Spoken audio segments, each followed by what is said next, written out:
Ժողովուրդը կանգ առավ Սինա լեռան մոտ և վրաններ դրեց։ Լեռան գագաթին Աստված Մովսեսին ժողովրդի համար պատվիրաններ տվեց։ Եթե մարդիկ ինձ հնազանդ լինեն, ասաց Աստված,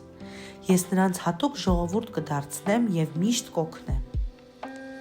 Մովսեսը իջավ սարից և մարդկանց պատմեց Աստծո հետ ունեցած իր զրույցի մասին։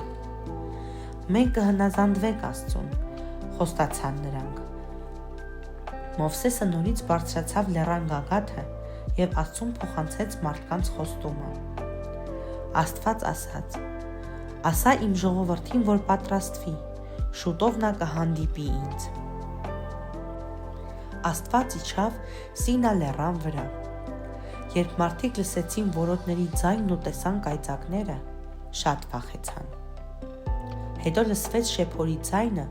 և մի մեծ ամպ ծածկեց լեռան գագաթը։ Աստված նորից կանչեց Մովսեսին ու նրան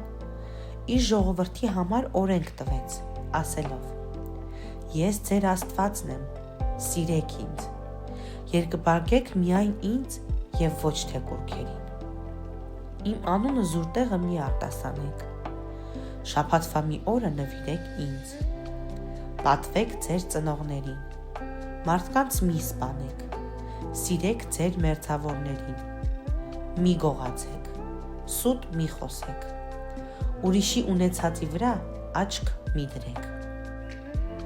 Մովսեսը խնդրեց մարդկանց այլևս չվախենալ։ Նա ասաց.